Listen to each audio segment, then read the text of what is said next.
Recevoir une prophétie ne détermine pas son accomplissement, mais marcher avec Dieu détermine sa fin. Alors ne te laisse pas impressionner par les hommes de ce que tu vis aujourd'hui en cherchant à savoir les prophéties futures. Mais laisse-toi influencer par Dieu en cherchant à connaître le Dieu de la prophétie qui est Jésus-Christ. Car Moïse a reçu toutes les révélations du monde mondial. Moïse est monté à la montagne. Il a vu Canaan, mais il n'a pas pu entrer à Canaan. Moïse a perdu la fidélité de Dieu en chemin. Moïse est mort en route. Il n'a pas pu terminer l'année. Mais Josué, qui était son serviteur, n'a pas vu Canaan, mais qui avait la connaissance et la révélation du Dieu de Moïse, est entré à Canaan. Donc, la parole de Dieu est la seule prophétie qui ne rate jamais son but. La seule personne qui ne te rejettera jamais et que personne ne peut tourner contre toi, c'est Dieu. Quand tout le monde te tourne le dos, Dieu te montre sa face.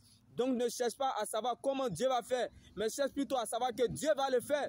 Car lorsque Dieu t'attend la tête, il compte sur lui-même pour t'accompagner, car il ne peut jamais mal finir ce qu'il a bien commencé, car les hommes tracent, mais c'est Dieu qui écrit l'histoire. Quand les hommes sont témoins, c'est fort, mais quand Dieu est témoin, c'est encore plus fort. Quand Dieu reproduit le même miracle dans la vie d'une personne, il exagère dans la bénédiction. Donc voir, ce n'est pas de la croyance, c'est de la voyance, c'est du fétichisme. Mais croire va t'emmener à compter sur Dieu et dépendre de sa parole comme Josué. Alors ne cherche pas à savoir si les gens sont avec toi, mais cherche plutôt à savoir si Dieu est avec toi. Car l'épreuve nourrit la foi et la foi nourrit Dieu. Quand on compte sur Dieu, on ne s'attend pas à la facilité, mais on se sent à l'aise dans l'épreuve.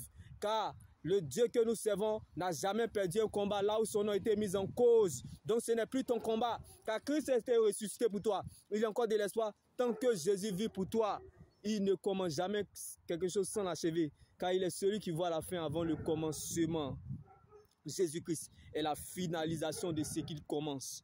Quelle que soit ta position, sois consolé depuis ta position dans le nom de Jésus-Christ, car Dieu n'a pas changé sa position. La parole de Dieu est notre position. La vie avec Jésus est un espoir sans fin, mais la vie sans Christ est une fin sans espoir. La crainte de l'Éternel Jésus est le commencement de la sagesse, mais Christ est la fin de la sagesse. Alors que la joie du Seigneur soit votre force et votre partage, et que Dieu prenne la forme de ce qui vous manque. Shalom.